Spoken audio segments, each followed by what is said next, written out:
This is my audience.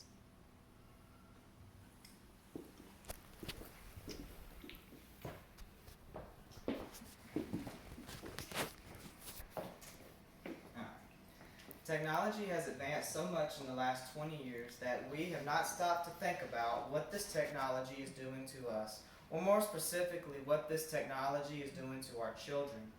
There is a problem when anyone overuses technology, especially children. There has been a link between young children's overuse of technology and delayed development and other problems. Our children are society's biggest resource. They will eventually take over this world from us, and we want to prepare them for success. A 2010 Kaiser Foundation study showed that elementary age children use an average of 7.5 hours per day of entertainment technology. The overuse of technology is changing our children's minds in ways we couldn't have imagined. Children today are lacking skills associated with non-technological play and have gained skills that do not matter in the real world. So how do we find a way to change this? Well, first we need to identify some of the problems. Technology has advanced in so many ways in the last 20 years that none of us have had time to keep up. In many ways, these advancements have been good, helping society in many ways. However, there's a problem when anyone overuses technology, especially children. There's been a link between young children's overuse in technology and delayed development and other problems.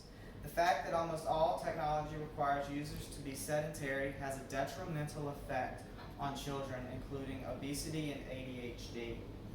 Other detrimental effect of overuse of technology has on children is sleep. Sandra says that the use of technology is associated with the reduction of sleep and also the quality of sleep. Children need sleep to develop. The lack of sleep can cause other problems such as depression. The fact that the overuse of technology is causing obesity, ADHD, and sleep problems is reason enough to do something about children overusing technology. Now that we understand the extent of the problem, let's focus on what's causing the problem in the first place. A big part of it is that technology itself is addictive. Dr. Nicholas Kadaris says that iPads, smartphones, Xboxes are a form of digital drug. Recent brain imaging research is showing that the affect the brain's frontal cortex, which controls executive functions, including impulse control, in exactly the same way that cocaine does. Basically, when you're using technology, it stimulates the pleasure centers of your brain. This is a child that parents trying to take away the iPad from him, and he's screaming and crying. Wow. The other part of the problem is the parents and or guardians of these children are allowing the addiction to happen. One way parents are encouraging technology is that it's easier to plop a kid in front of a gadget to get them out of your hair. While this may not be bad in moderation, it is bad when it happens day in and day out. Instead of taking the time to raise and nurture our children, we let technology do it instead. Another way parents are encouraging this behavior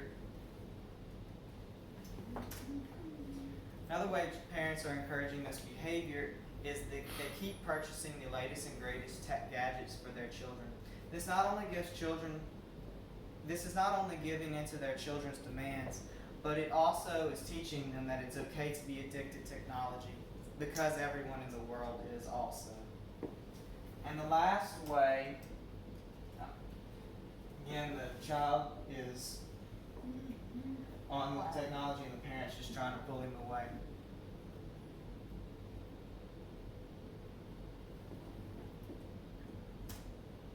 The last way parents are encouraging their children this behavior is that they themselves are addicted to this technology. Parents are spending a lot of time on technology as well, such as even when parents are home, they're still working through technology, which is teaching children who learn by example that they always need to be on some form of tech. we see small family together, and mom's on her laptop, child's on her iPad, and the father's on his phone. No interaction, just everyone's sitting there. So, solutions. Now that we know the extent of the problem and also the causation of it, what are we going to do about it? Let's talk about a solution to this extensive problem. Parents, I believe, are the key to this whole mess. They have the authority to limit their children's technology use, to stop the addiction before it ever starts. However, this is easier said than done. First off, many parents do not know that technology addiction is even a problem until the damage is already done. Dr. Joanne Orlando says that some parents even think that technology makes parenting easier, as it keeps the children out of the parents' hair. To solve this problem, there needs to be an ad campaign aimed at parents to get them aware that there is a problem and what the effects are. These ads not only need to inform parents about the dangers of technology addiction, they also need to inform parents how to prevent and or cure these addictions. For example, one idea would be to tell parents about tech blackouts, which are specific times when no one in the house can use tech of any kind.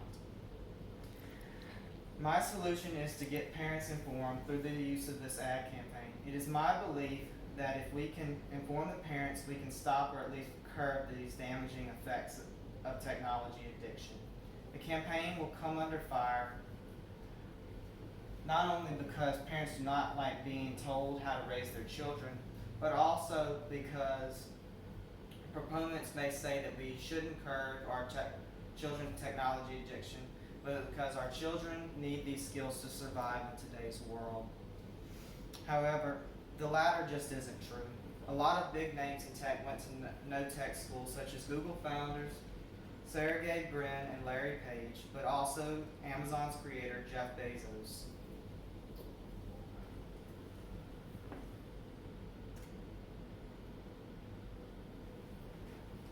While it may be difficult to implement this in today's parents' toolbox, it is necessary for the future generation's survival.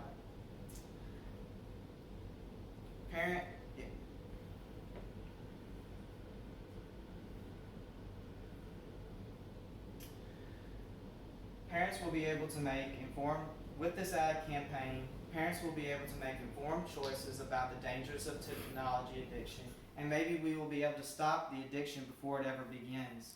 Without this solution, we will end up with a generation of obese technology addicted children who are in no way considered ready to inherit the world. The world without this solution is a world I would not want to live in, so I'll restate what needs to be done. We need to realize what technology addiction is doing to our children. We need to find ways, such as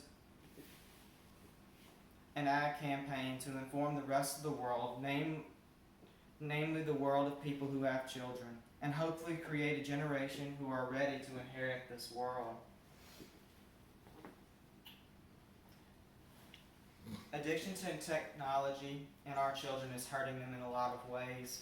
Children of today have more trouble sleeping and are more obese, and there are more documented cases of ADHD than any generation before.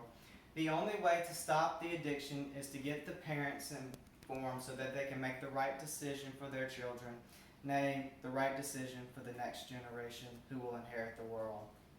Thank you.